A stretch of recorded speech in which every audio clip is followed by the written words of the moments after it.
Okay, so in this talk, I'm going to talk about the EMV protocol. This is how the security protocol is known, but in each of the countries that EMV is used in, it's known by something different. In the UK, it's known as chip and pin, but elsewhere it has different names. But essentially, they're all the same system at heart. The system was developed by Europay, MasterCard and Visa, and that's where this name's come from. And it's used pretty much all over the world. The only exception is the US. It's used for both credit and debit, although not all countries use that, and is also used for both point-of-sale and ATM transactions. So the overall scheme is smart card payments. And as of this year, there are 750 million cards currently deployed. That's comparable to the number of internet-connected computers. But if you compare the amount of analysis that's gone into EMV compared to SSL and TLS, it hasn't got the attention that it deserves. The reason that I've got interested in this is that almost on a weekly basis, someone comes to me or one of my colleagues and says that they've lost some money from their account and the bank isn't giving their money back. The reason the banks say is because EMV is infallible. Therefore, if the computer says that your card made a transaction, then that card did do the transaction, and therefore it's your personal liability. You're responsible. What they'll often try to do is blame your friends and family. They'll say that someone else had accessed your card and used it without your authorization. And this is a big problem. At the last British crime survey, they found that 44% of fraud victims didn't get all of their money back. Some lost a little bit of money, but some lost a lot. I was talking to one just a few weeks ago who lost £10,000 and the bank haven't refunded them. So to understand how well chip and pin is doing, we can look at the fraud figures. Here, the UK is quite good because they publish quite detailed figures on the losses to the industry. And what we're mainly interested in is the period during which chip and pin was deployed.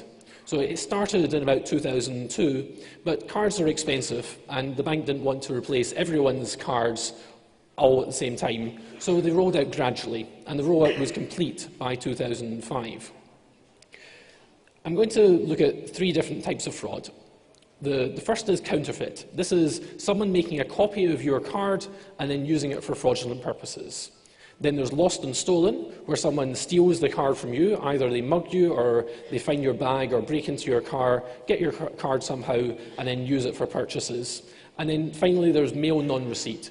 This is where the bank is sending you the card, and then the fraudster takes it out of the mail, or redirects it somehow, and then uses that card for fraudulent purposes. The chip and pin system is designed to defend against all of these, but in different ways. The chip has a cryptographic key which is used for carrying out the rest of the protocol. And the chip is designed not to release this key. And that makes these cards harder to copy compared to the magstripe system that came before. So the chip tries to protect against counterfeit fraud. But it doesn't protect against lost and stolen because obviously someone who has the card has the chip. So that's why the PIN was introduced, to prevent lost and stolen cards and mail non-receipt. In order to carry out a transaction with a chip and PIN card, you have to type in the correct PIN, or at least that's what was hoped. So if we look at how well these two measures have done, it looks fairly good in terms of the PIN. So lost and stolen has gone down, and mail non-receipt has gone down. But in terms of the chip, it's not quite as good, because as the chip and PIN system was rolled out, fraud went down initially, but then it started going up as the criminals started to adapt. I talked about this in 25C3, where I showed that it's possible to put a paperclip into one of these devices and then read someone's card number and their PIN, and then use this to create a fake card. And that's exactly what criminals have been doing. But now if we look at card-not-present fraud, that was something that chip and PIN was not designed to defend against. Card not present is internet orders or mail orders. Any sort of transaction where the card is not being physically presented to the person you're buying something off. And here you can see that fraud rocketed. As criminals found out that they weren't able to carry out their old types of fraud, they adapted. And then they did things like phishing attacks, where they would send you an email and ask for some card details, or do any number of different things, such as breaking into merchants and getting card numbers from them, and then using these for fraud online. So overall, the fraud figures after the introduction of chip and PIN was fraud increased. But things started changing last year. For the first time ever, card-not-present fraud went down. One suspicion of why this was is the banks introduced something called Verify by Visa. MasterCard has a similar system called Secure Code. And here, you have to type in a password when you're going through the final stages of your online transaction. And that means that if you just get someone's card number, then that doesn't necessarily mean that you're going to be able to carry out online transactions. But it's not just the card-not-present fraud that went down. Last year, counterfeit fraud went down. And again, this is the first time ever, except just after the introduction of chip and PIN. Here, the reason is believed to be that although chip and PIN was introduced many years ago, it wasn't mandatory. It meant that if someone could steal your card details, for example, as I demonstrated, taking them out of a chip and PIN terminal, you might not be able to use those, you wouldn't be able to use those details in the UK, but you could take them abroad. What's happened now is it's much harder to use a non-chip and PIN card outside of the UK or outside of the country it was issued. The bank will quite likely turn it down unless you've told them that you're travelling. So that made life harder for the fraudsters. And if we look at the fraud figures overall, it starts to look fairly positive last year. The exception is online fraud. That's the blue line at the top. That's the only one that's been increasing. And I talked about that at last year's CCC, that even though many of the UK banks have deployed a system for doing using your EMV card for online banking authentication, it's not working all that well because fraud has continued to increase. The only time it decreased was in 2007, and that was because one bank was responsible for over 80% of all fraud. They just didn't have a good enough security team, and 2007 was the year that they managed to get their act together. But since then, it's just been increasing again. Now, this starts to look fairly positive. Some fraud's gone down, some fraud's gone up, but the overall figures is gone down. In 2008, it was £704 million, and in 2009, it's 529. But this picture only tells part of the story. This figure only lists losses to shops and losses to the bank. It doesn't include that 44% of customers who don't get their money back. So could there be a change there? Well, once, for example, the Verify by Visa system was introduced, not only was this extra password added, but also the terms and conditions were changed. And here's an extract from one of them, from the Royal Bank of Scotland. They say that you understand that you're financially responsible for all uses of RBS Secure. So before the system came in, if you were the victim of a card-not-present fraud, you would almost certainly get your money back. Now that's no longer the case. So maybe some of that drop, or all of that drop, is due to customers losing rather than the banks losing. And it's a very similar story when it comes to chip and PIN. This is a statement from American Express where they were denying a customer a refund, and they said something like chip and PIN charges cannot be disputed, as the card would have to be in possession when the charges were put through. So basically, because chip and PIN is infallible, the card must have been there, you must have typed in the right PIN, therefore it's your fault. Well, it turns out the banks were wrong.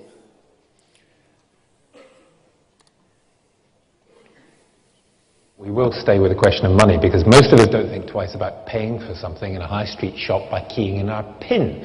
It's easy, it's fast, and in most cases it works. But scratch a little under the surface and there are persistent reports of people who say they've been the subject of fraud of one kind or another on their credit card or their debit card. Now a team of computer scientists at Cambridge University has found a flaw in chip and pin so serious they think it shows that the whole system needs a rewrite. Our science editor Susan Watts has the story. We have to question the entire architecture that surrounds chip and pin. It really is time for a closer look to be taken in this whole area. This flaw is really a whopper. Well, we think this is one of the biggest flaws that we've ever uncovered, that has ever been uncovered against payment systems. And, you know, I've been in this business 25 years.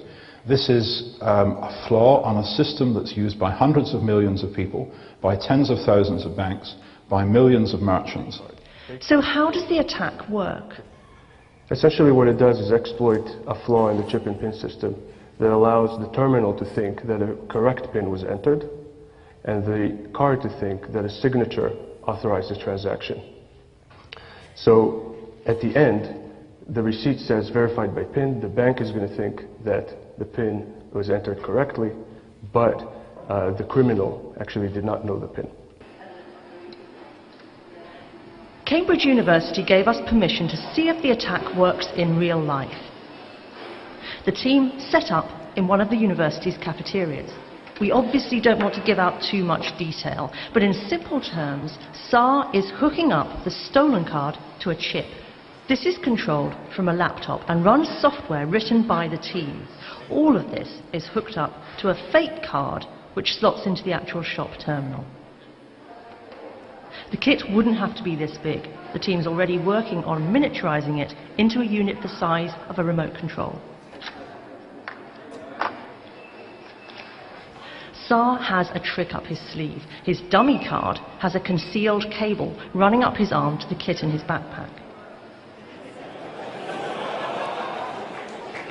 So will it work? Hello.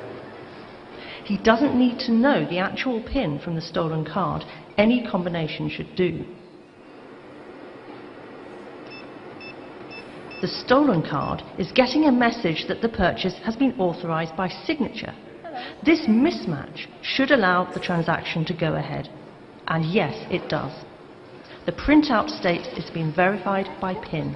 In fact, SAR tried a handful of high street debit and credit cards, keying in 0000 as the PIN, and it worked every time. So is this attack happening in the real world? The Consumers Association thinks chip and PIN has helped to bring down instances of card crime, but many cases remain unexplained. It's very difficult to quantify exactly how big this problem is. What we do know from our investigations is that, say, around 14% of consumers on a representative basis will have said that they have suffered some kind of financial loss which they believe is through fraud.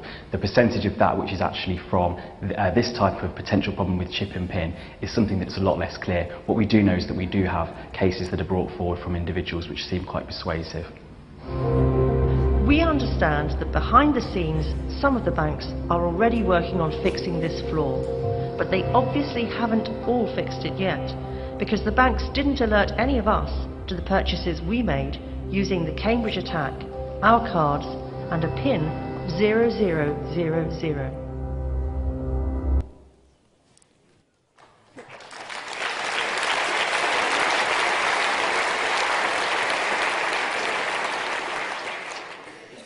Okay, so let's see what's actually going on there when we carried out that attack. The EMV protocol is complicated. It's ridiculously complicated. It's 4,000 pages long from the specifications that are publicly available, and there's more secret specifications which go into more detail. So this is radically simplified, and also here I'm talking about how it's used in the UK and a few other countries. This isn't necessarily universal. The first stage is called card authentication. Here, the card presents to the terminal a digitally signed certificate, an RSA signed certificate that gives its card number, the cardholder name, and a few other bits and pieces. Then the customer is asked to enter in the PIN, and then the terminal sends to the card the PIN exactly as it's been entered by the customer. The card checks whether it's correct, and then sends a yes or no answer back. Now, that answer isn't authenticated. It's simply yes or no. Then there's transaction authorization, and this is really the core of the protocol. So the terminal sends to the card a description of the transaction, so the amount, the currency, what type it is, the date, and a few other little things. And then the card calculates a MAC over it, a message authentication code, normally triple DES, and then sends that to the terminal. Now the terminal has a choice whether it should go online or not, whether it should contact the bank which issued the card. In the UK, and most other countries, in almost every case, sometimes in every case, it will contact the bank. And in this talk, I'm only talking about online transactions, where the MAC and the transaction is sent to the bank which issued the card. The bank checks this according to their records. It makes sure the keys are correct and the contents are what they expect. They also make sure you have enough money in your account, and then send an answer back to the terminal to say whether this should go ahead. And that is authenticated. But clearly that isn't working. So what went wrong? Well, if we look at the system in a bit more detail and look at what is actually sent to the card, well, there's the amount, there's the currency, there's the date, there's a nonce, it's a random number, and then there's a TVR. And the TVR is the thing that contains the terminal's view of how this transaction went, whether anything went wrong, and if something went wrong, what was it? And byte 3 within here deals with the PIN. And it answers questions like, did the PIN verification fail? And was the PIN required and not entered?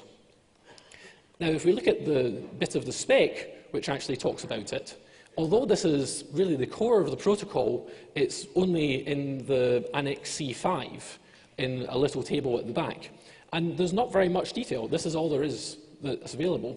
And the two fields that I'm interested in are, there's bit 5, which is PIN entry required and PIN pad present or not working. Now, what does this actually mean? What does it mean that PIN entry is required? I couldn't find anywhere else in the spec where it clearly said, what did it mean? Does it mean the card requires it? Does it mean the terminal requires it? Does it mean the terminal can do it and thinks it should? So there's a little bit of vague details in there, and the case is very similar for bit 4. So I probably spent about a day trying to work out what this meant, because I was trying to implement a compatible version. But the people who are working for terminal manufacturers don't have that luxury of time. They can't spend a day deciding whether to set a bit or not. So I thought it was reasonable that if I spent that amount of time doing it, then maybe some terminal manufacturers would get it wrong. And maybe in that case, the banks would not be able to use this TVR to detect whether the PIN was entered correctly. So I think one reasonable explanation for it is if the PIN is not required, then make the TVR all zeros. Because it's not required, you don't need to set the bit.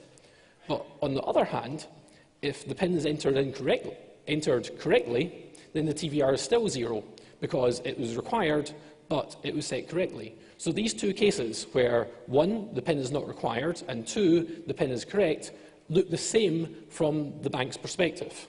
So that means that a man in the middle can change the result of PIN verification, and the bank won't be able to tell what's going on. And that's exactly what we did. And what this allows criminals to do is to steal a card that they don't know the PIN, but still make the bank think that the PIN was entered correctly. So how we actually do this? Well, firstly, we build a bit of hardware for doing the man-in-the-middle attack. And we used an FPGA board for doing the low-level electrical interface, and then we used a PC running some Python scripts for doing the software side of things. And we put this on the backpack which you saw. But in fact, it's very, very simple. All it's doing is having a malicious card shown in red, which is able to talk to the real card. The first stage of the transaction is card authentication. So here, we relay the messages between the real card and the terminal without modifying them. So the additional signatures still work out fine. The criminal then enters in 0000 or anything. It doesn't really matter what he types in. The terminal will then send that 000 to the man-in-the-middle device, and then it sends back to the terminal the answer yes. it will always answer yes. And we never send that PIN to the card. We never ask it anything to do with PINs. And then transaction authorization continues just as normal. We don't modify any messages coming in. We don't modify messages coming out. So that means that the message authentication codes will still be valid. Therefore, when the MAC is sent to the bank for verification, they will come back and they will say yes. They can't tell what's been going on. So to see why they can't spot what's going on, let's have a look again at the actual definition of the transaction. So you've got all the usual things, and here's the TVR. Well, the TVR has got a bit that says, did the PIN verification fail? Well, the card doesn't think PIN verification failed, it just wasn't attempted. And that will happen legitimately. Some terminals don't have PIN pads. Some terminals have a PIN pad that's broken, and the EMV system was designed to allow it still to continue in those cases. Also, some customers cannot enter in a PIN. You can get cards which have a flag that says, I don't accept PINs, because maybe this person is disabled and isn't able to properly use a PIN pad. So these cards exist. From the terminal's perspective, of course it didn't fail, because it got the answer back from what it thinks is a real card, which says that the verification succeeded. Then there's the question, was the PIN required and not entered? Well, here, it wasn't. The card doesn't think it's required because of all these cases where it's not, and the terminal doesn't think it's required and not entered because it was entered. So, in all those cases, it's perfectly happy. So we told the banks about this. We practiced responsible disclosure. We told them about it in November 2009 and offered to help them try to fix the problem, understand the problem, and we heard nothing. Nothing happened whatsoever. Then 3 months later, we spoke to some journalists, it went on the news, and then things started happening. Yeah. The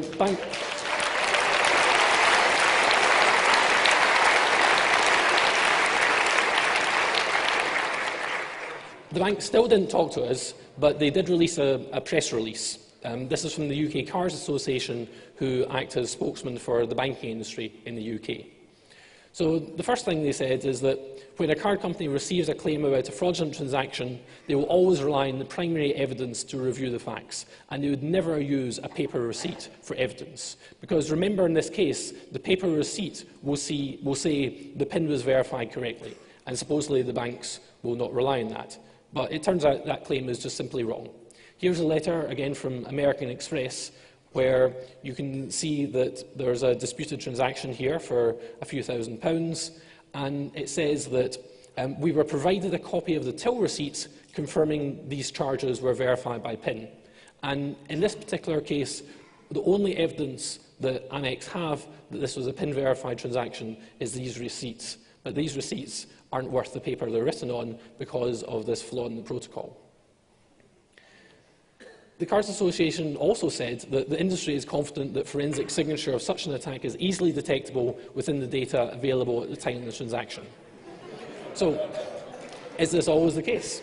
Well, here's another transaction which was being disputed. This was for someone on holiday, and there was about £8,000 worth of foreign currency taken out from his account. And then they say that these are computerized records, so you can rely on them. And also, according to our records, all successful transactions were authorized with a genuine card and the correct personal identification number. Well, fortunately, this customer was able to get a copy of the receipt that was generated by the shop in these cases. And here's a copy of it. And it's got these cryptic hexadecimal characters at the bottom. But if we zoom in on byte 3 in there, which is a 08, and going back to that table, that says the PIN entry was required, the PIN pad was present, but the PIN was not entered. So the banks don't know.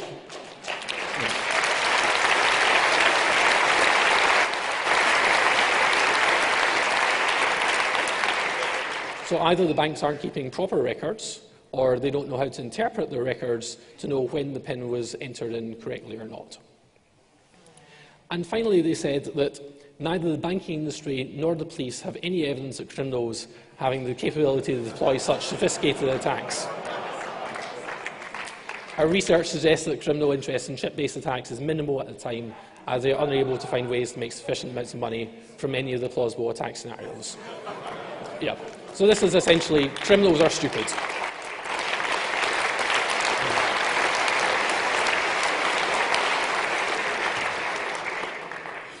So one of the objections to our attack is that criminals wouldn't be able to do this because they'd have to carry a backpack into a shop, and somehow shops don't like that.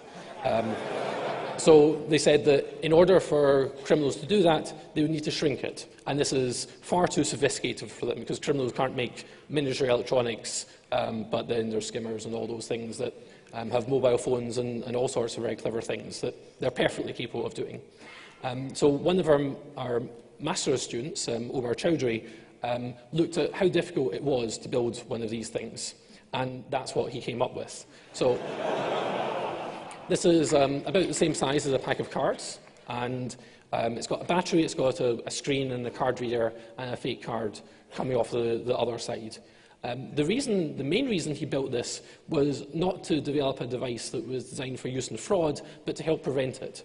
So what this does is, if you use it in a transaction, it will tell you what the card is really seeing, because criminals have compromised chip and PIN terminals, and that would allow them to commit a type of fraud where you think you're paying one amount of money, because that's what's being displayed on the screen, but the card is authorizing vastly larger sum of money. So with this device, it was able to keep a log of the transactions, so you've got evidence if you're going to get in a dispute, and it's got a screen, so it will show you the transaction. And it's got a few buttons, and you can say, do you authorize this or not? And we've tried some demos with that.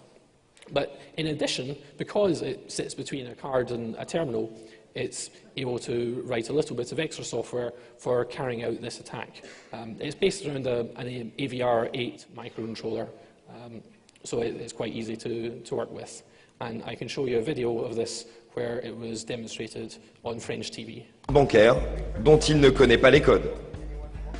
Ok, je prends celle-là. Sans code, il ne peut théoriquement pas s'en servir. Il faut d'abord introduire la carte ici. Ensuite, vous allumez l'appareil. Et voilà, nous sommes prêts pour la transaction. Direction, un centre commercial de Cambridge. Dans un grand magasin multimédia, Omar s'amuse à faire son shopping. J'ai pris Avatar, je crois que c'est pas mal. Et Ninja Assassin. Je ne sais pas ce que c'est, mais j'adore la jaquette. Bon, maintenant autour des livres. Harry Potter pour ma femme. Ça fait combien en tout? Environ 50 livres. Vous pensez que ça va marcher? Vous verrez bien. Puis c'est le passage en caisse. Omar va utiliser le piège à carte bleue, dissimulé sous sa manche.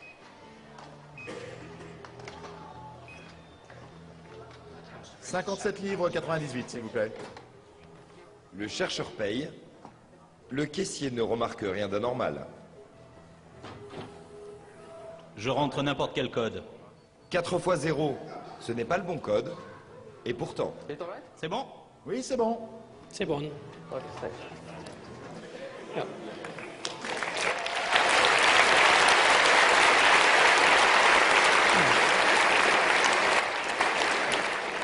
So that demonstration was done in October 2010, which is almost a year since the representatives of the French banking industry said that this attack doesn't work on French cards. So that brings us into December 2010. So this is now over a year since the banks were first notified, and now for some reason the UK Cards Association tried a little bit of a different tack. They tried to remove the documents from the web. This is a section from their letter. It's all available online if you want to read the full thing. They said that it is the publication of this level of detail which we believe breaches the boundary of responsible disclosure. Essentially, it places in the public domain a blueprint for building a device which purports to exploit a loophole in the security of chip and PIN. Consequently, we would ask that this research be removed from public access immediately and hope that you can give us some comfort about your policy towards future disclosures.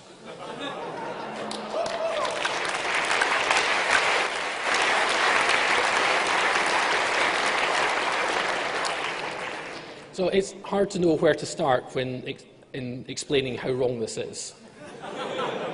So the first thing is it doesn't place in the public domain a device which carries out this fraud. The website where Omar gives away the source code and schematics for this device very clearly says that he did not include the code for carrying out this attack. Also, I don't think this breaches responsible disclosure. We gave the bank 3 months' notice in private, and it's now been over a year since they were notified, and so far only one UK bank has fixed it. The rest of the banks are still as vulnerable as they were when we first told them.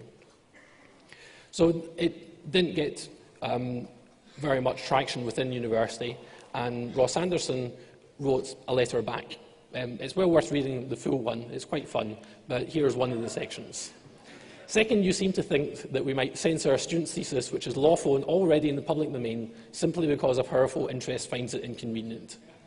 This shows a deep misconception of what universities are and how we work. Cambridge is the University of Erasmus, of Newton and of Darwin. Censoring writings that offend the powerful is offensive to our deepest values.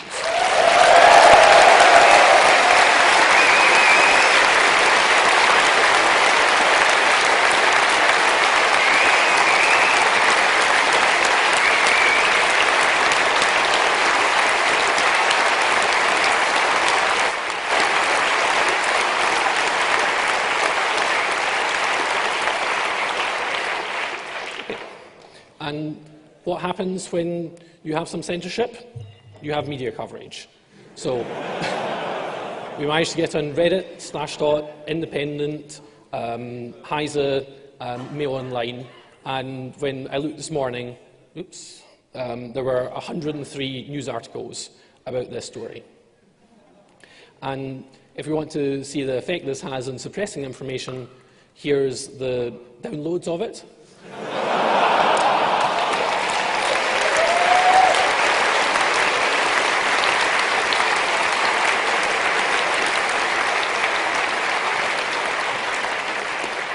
So I think it's fair to say that it's been highly counterproductive to try to remove this material from the web. Okay. So I think this all comes back to the original claim at the beginning of my talk. I think one of the major reasons that the UK bank industry has been trying to remove this material is not because it is going to help criminals. The criminals already know how to build these sorts of devices. It's not hard. But what it does do is harm the bank credibility when they try to refuse customers being refunded. And we've already heard people who have been able to use the material that we presented in order to get their money back.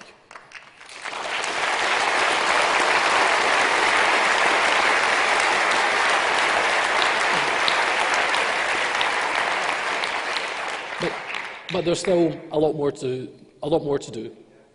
One open question is, a lot of fraud is happening in ATMs, and this type of attack doesn't work against ATMs, because the way ATMs work is when you put in your card and type in your PIN is then encrypted and sent back to your bank, and they then check it. So we can't interfere with that. But still, we get people coming to us very regularly who say that their card hasn't been stolen, yet money has been withdrawn from an ATM, and then they haven't got their money back.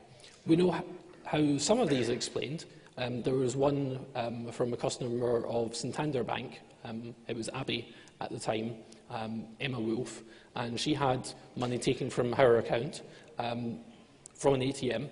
The bank said that it must have been her or her fiancé who had access to the card, and they wouldn't give her money back.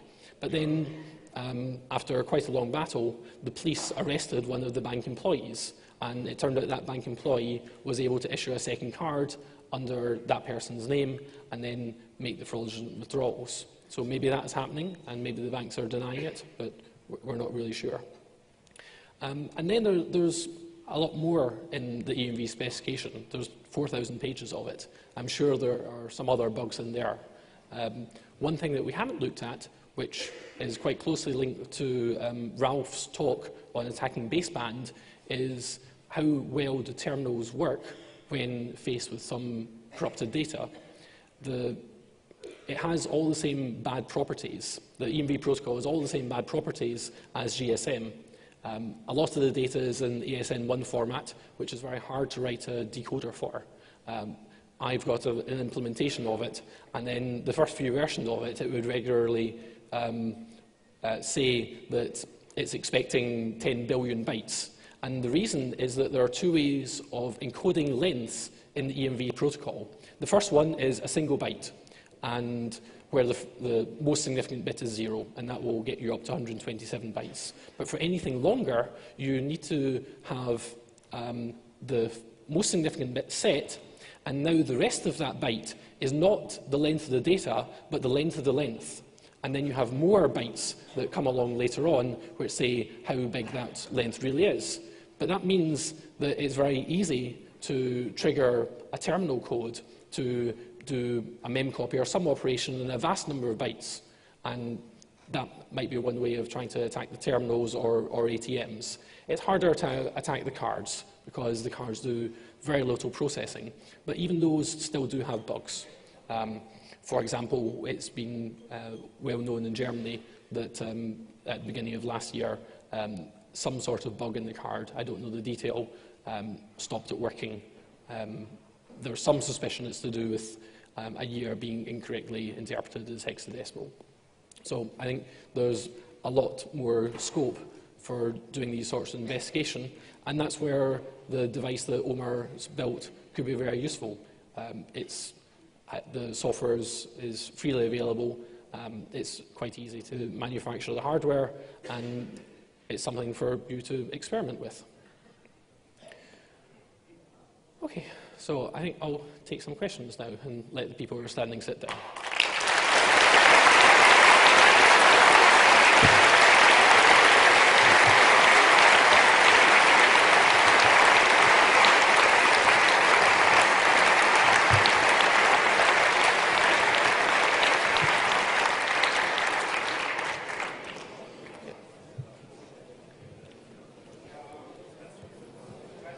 Yes. Yep. Anybody has questions, so please line up left and right to the microphones. And does the internet have any questions? Okay. The first question is, in the beginning of the presentation, you said that the fraud went down in 2009, and that this possibly had to do with the added security measures. But in 2009, Albert Gonzalez and friends got busted, which were big players in the carding scene, and around 130 million stolen card numbers. Is this possible that the change in fraud is just because these guys left in the carding game? Yeah, it's certainly a possibility.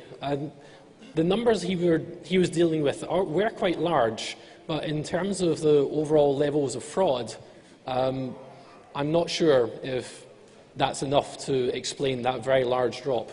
But yes, it's certainly a possibility.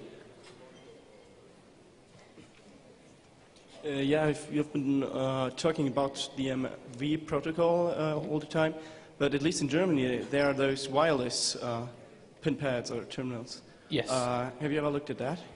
So in Germany, I think they're using GSM. I don't know. But so in Germany, the cards are EMV. There's several different applications on these smart cards, but some of them are EMV. We haven't looked at the protocol that's used for communicating between the terminal and the rest of the network. That's sometimes GSM, it's sometimes Bluetooth. We don't really know what's being sent on there. The right approach would be to do encryption. We don't know whether they're doing that. Well. And also, it matters what's being sent over it. So the PIN should certainly never be sent over that communication line. The PIN should go only to the card. But it's possible the card number is being sent unencrypted over that line, and that can still leak some sensitive information. There are nowadays some NFC-based payment methods, such as PayWave and PayPass from Visa and MasterCard. Do you know anything about the security of these and whether they may be susceptible to the same sorts of attacks that you described? So we haven't looked into that yet, but it's something that we're definitely going to do. It's a little bit more difficult because for all its flaws with for all EMV's flaws, one advantage it does have is the specification is publicly available, certainly most of it. You can go to emvco.com and download it. That's not the case with contactless systems. The spec is not public. So we're going to have to, first of all, reverse engineer it, understand how it works, and then see which of these attacks is going to apply. We just don't know for now. We know it's very similar to EMV, but it's got some differences. Okay, thank you. Another question from the IRC. What are you saying is that when the PIN is never needed to unlock the secret key inside the chip used to create a MAC? Yes, in EMV that is never the case. The PIN can be used in two different ways. One is the PIN can go to the card will check it, send a yes or no answer, and it will also update its state internally. And that state will then be used as part of the input of the Mac. But a card will never refuse to produce a Mac. It will always produce a Mac. It just constrains what's going to be put into it. The other way the PIN is used is where it doesn't go to the card, it goes to the bank. And then the bank can check it, and it can also send the message back to the card, which will update its internal state. So it's not like many smart cards where you have to type a PIN in to unlock it. All the PIN does is sets a flag inside. So I'm wondering where in the process is stored which bank the reader talks to, or just talk to the MasterCard. Because I'm wondering whether you could build a chip that invents a new bank, and you can impersonate that bank and draw money from nowhere. Yeah. So there's a few systems going on. So one is that of the bank identification number. The first 6 digits of your account number identifies your bank, and then either the terminal or the system the terminal connects to has a list of which bank controls which bin, and that controls how they're going to route the transaction. The other way is that I mentioned at the beginning of the transaction, you have this transaction authorization stage. I'll go into that. Sorry. The card authentication stage, where the certificate is sent, includes a RSA digital signature, and that is signed by the card scheme. So that's MasterCard or Visa or Amex, and that is issued by these card schemes to a bank for a certain range of bins. So if you invent another bank, one thing that you might need to do is to get one of these certificates, and that's probably going to be a bit tricky. I don't know what sort of authentication these card schemes use. We've found plenty of problems with commercial certification authorities not doing adequate checking. But I don't know what will happen if you give a terminal an invalid certificate, or a certificate doesn't exist, or just no certificate. It might still accept the transaction. I think it's something that would be worth trying. Hi. Another. Hello. You mentioned that one bank fixed this issue, so I was wondering how to fix it actually. So in addition to the TVR, there's another flag that is sent called the issuer application data. And this is proprietary between the person who made the card and the bank which issued the card. Effectively, it's the same organization. And this includes a number of bits, and one of them is the bit that you'd want to have, which is, was the PIN entered correctly or not? So the issuing bank can know whether the PIN was entered correctly or not, but the terminal can't, because the terminal isn't able to parse that field because it doesn't have any defined format. And I think that's how the banks are fixing it. They're using that flag. But although they know whether the PIN is entered correctly or not, they don't know whether it should have been. And a bank cannot do something like reject all transactions where the PIN's not entered, because there are plenty of cases where the PIN will not be entered.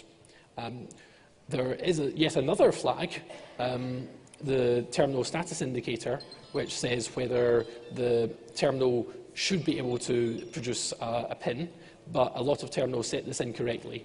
So I think it's not a simple matter of trying to set this flag or examine this flag, but look at all sorts of other indicators which show what the flag should have been before they can reject it. It's very difficult to do this correctly, because if you do it wrong, then suddenly you've got 10,000 people who aren't able to withdraw cash, and then that makes them very, very upset. I have another question from the IRC. After so much concentrated incompetence by the banks, don't you think it's time for a full disclosure response? Publish the entire tax setup to put some more shame and pressure on them? Yeah.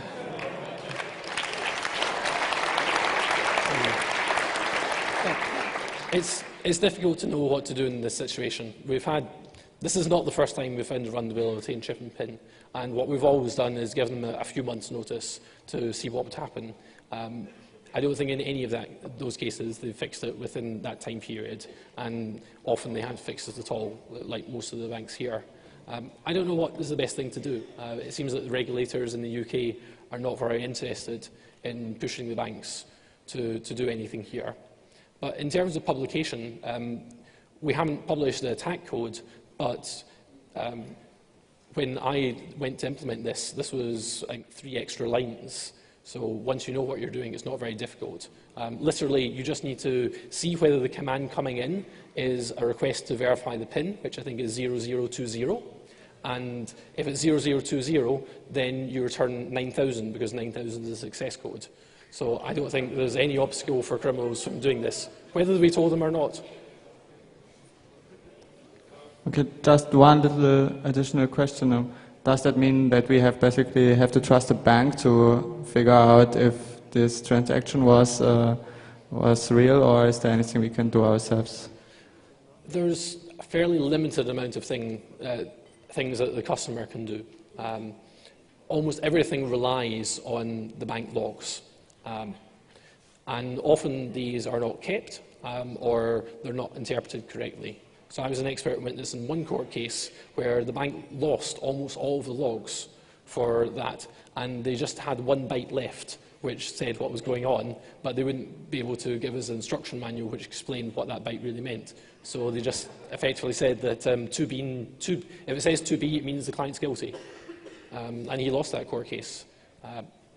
There are a few things that you can do, and one thing is that if you're the victim of any sort of phantom withdrawal, fraudulent transaction, the bank will ask you to cut up your card. Don't do this, because one thing that your card does contain is a counter of how many transactions it started.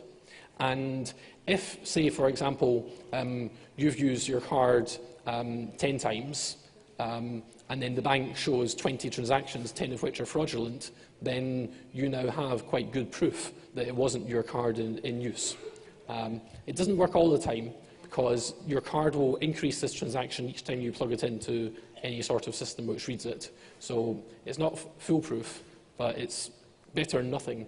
So it's definitely a good idea to keep your card around if anything goes wrong with it. Also, there's a facility in the specification for the card storing a log of recent transactions, and that would be very good for consumer protection. I haven't seen any card which actually does this. Hi. Hi. How are you? Yep. How you see skimming? Because I think it's much easier to skim the card than with Eurotag, because you have to get your card to Eurotag, and with skimming you just grab the data and grab the PIN and make a new card and draw some cash from the ATM. Skimming used to work very well, and that was the reason that counterfeit fraud did not go down. It doesn't work quite as well as it used to. The public figures from the bank, or public statement from the bank, is that they no longer accept magstripe-only transactions. So if you copy the mag stripe, then you shouldn't be able to use it in an ATM. Now, they've said that, I think, 2 other times, and it turned out they were wrong. We haven't checked them the 3rd time they said it. Last month I've been a victim of skimming, so last month. So okay. Yeah. In what country was the card used? Canada. Okay, so Canada is one of the last countries, apart from the US, which is moving towards chip and pin. So I think they will probably in 5 years' time be in the position. There was some South America. Yeah. There seems to be another country in South America, I don't remember. Police said there is, I don't know, Mexico or something else. Yeah. So there are still countries where that will work. Within Europe, I think Italy was the last one to move to full chip and pin.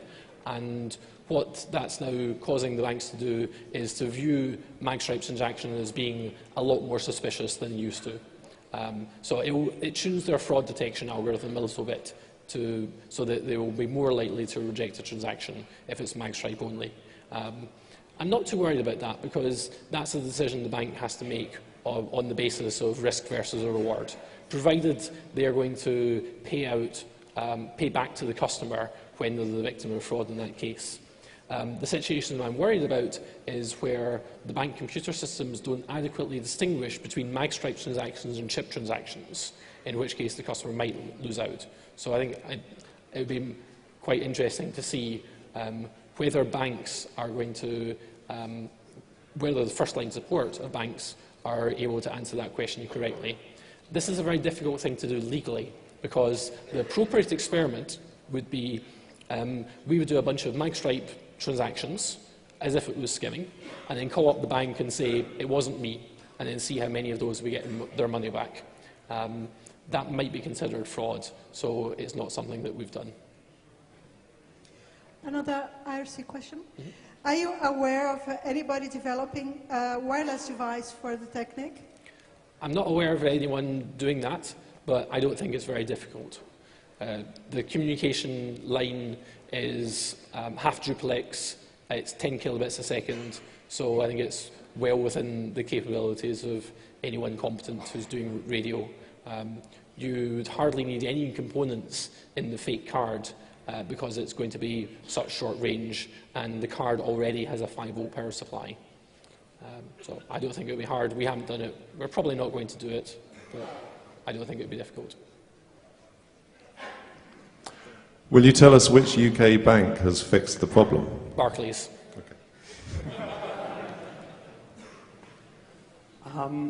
So what you created has a certain potential of criminal usage, and my question was, if we want to investigate things in the same corner, or what measures do we need to take beforehand, or have you taken to prove that we want to do white hat research and protect from criminal investigation? So it's very useful to do this work as part of a university. You do have quite a lot of history that you can go back to, and you can quote to Newton and Darwin and Erasmus. So I think being with a university helps. Okay, and the other thing you can do is involve the press. So, for example, another part of the letter from the UK Cards Authority was saying that that demonstration that Omar did was the police had expressed concern. But the advantage that we had is we had a person with a camera standing behind for the entire duration. So firstly, they could see what was going on, and the important thing is that nobody lost out. It was a journalist card which was used, and he authorised what was going on. The journalist received the goods that he wanted, and also the merchant who sold the goods got their money. So no one made any profit out of it. It was all very publicly known, and it looks like it was not anything underhanded. So I think try to involve the press and the university where possible, and a lawyer.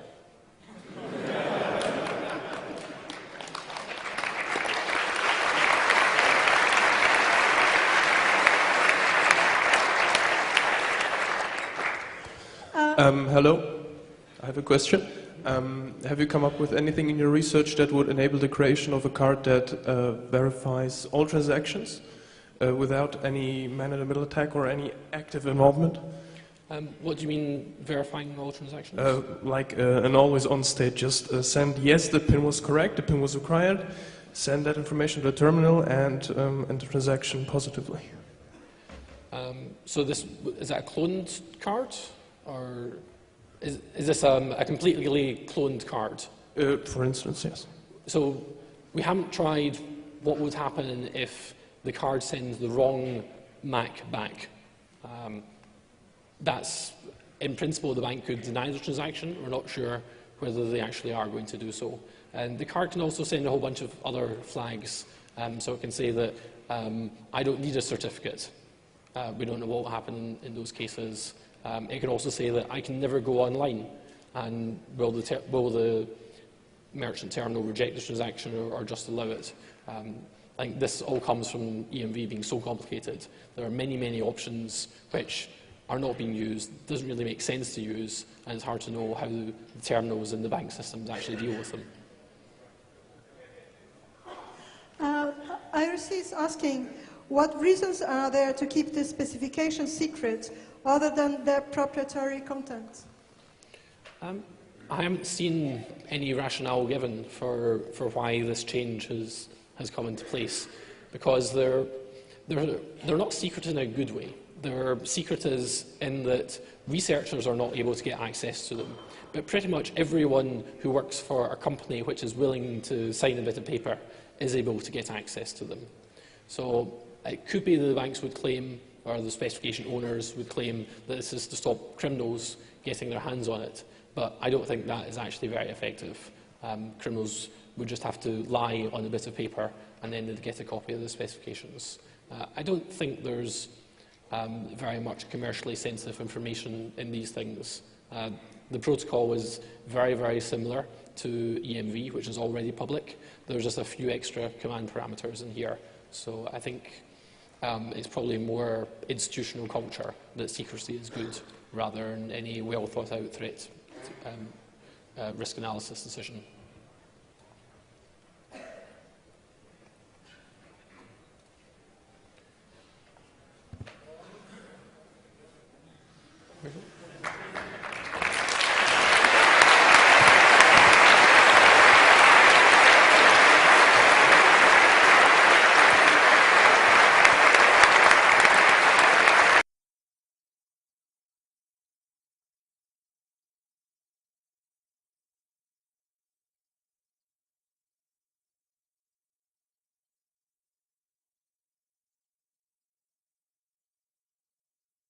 Sort of transaction where the card is not being physically presented to the person you're buying something off. And here you can see that fraud rocketed. As criminals found out that they weren't able to carry out their old types of fraud, they adapted. And then they did things like phishing attacks, where they would send you an email and ask for some card details, or do any number of different things, such as breaking into merchants and getting card numbers from them, and then using these for fraud online. So overall, the fraud figures after the introduction of chip and PIN was that fraud increased. But things started changing last year. For the first time ever, card-not-present fraud went down. One suspicion of why this was is the banks introduced something called Verify by Visa. MasterCard has a similar system called Secure Code. And here, you have to type in a password when you're going through the final stages of your online transaction. And that means that if you just get someone's card number, then that doesn't necessarily mean that you're going to be able to carry out online transactions. But it's not just the card-not-present fraud that went down.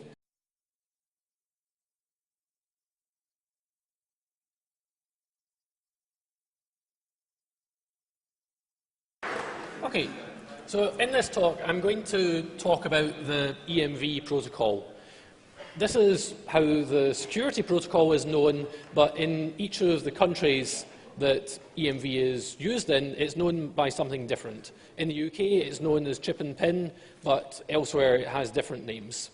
but essentially they're all the same system at heart. The system was developed by Europay, MasterCard and Visa, and that's where this name's come from. And it's used pretty much all over the world. The only exception is the US. It's used for both credit and debit, although not all countries use that, and is also used for both point-of-sale and ATM transactions. So the overall scheme is smart card payments. And as of this year, there are 750 million cards currently deployed. That's comparable to the number of internet-connected computers. But if you compare the amount of analysis that's gone into EMV compared to SSL, it tries to protect against counterfeit fraud. But it doesn't protect against lost and stolen because obviously someone who has the card has the chip. So that's why the PIN was introduced, to prevent lost and stolen cards and mail non-receipt. In order to carry out a transaction with a chip and PIN card, you have to type in the correct PIN, or at least that's what was hoped. So if we look at how well these two measures have done, it looks fairly good in terms of the PIN. So lost and stolen has gone down, and mail non-receipt has gone down. But in terms of the chip, it's not quite as good, because as the chip and PIN system was rolled out, fraud went down initially, but then it started going up as the criminals started to adapt. I talked about this in 25C3, where I showed that it's possible to put a paperclip into one of these devices and then read someone's card number and their PIN, and then use this to create a fake card. And that's exactly what criminals have been doing. But now if you look at card-not-present fraud, that was something that chip and PIN was not designed to defend against. Card-not-present is internet orders or mail orders. Any TLS, it hasn't got the attention that it deserves. The reason that I've got interested in this is that almost on a weekly basis, someone comes to me or one of my colleagues and says that they've lost some money from their account and the bank isn't giving their money back.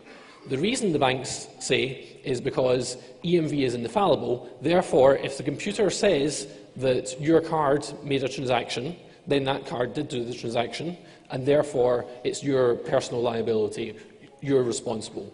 What they'll often try to do is blame your friends and family. They'll say that someone else had accessed your card and used it without your authorization. And this is a big problem.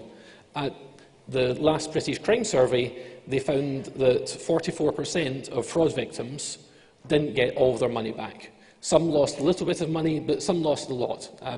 I was talking to one just a few weeks ago who lost £10,000 and the bank haven't refunded them. So to understand how well chip and PIN is doing, we can look at the fraud figures.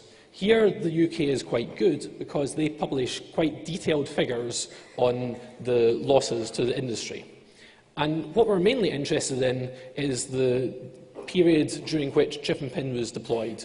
So it started in about 2002, but cards are expensive, and the bank didn't want to replace everyone's cards all at the same time, so they rolled out gradually, and the rollout was complete by 2005. I'm going to look at three different types of fraud. The first is counterfeit. This is someone making a copy of your card and then using it for fraudulent purposes. Then there's lost and stolen, where someone steals the card from you. Either they mug you, or they find your bag, or break into your car, get your card somehow, and then use it for purchases. And then finally there's mail non-receipt. This is where the bank is sending you the card, and then the fraudster takes it out of the mail, or redirects it somehow, and then uses that card for fraudulent purposes. The chip and PIN system is designed to defend against all of these, but in different ways. The chip has a cryptographic key which is used for carrying out the rest of the protocol, and the chip is designed not to release this key, and that makes these cards harder to copy compared to the magstripe system that came before. So the chip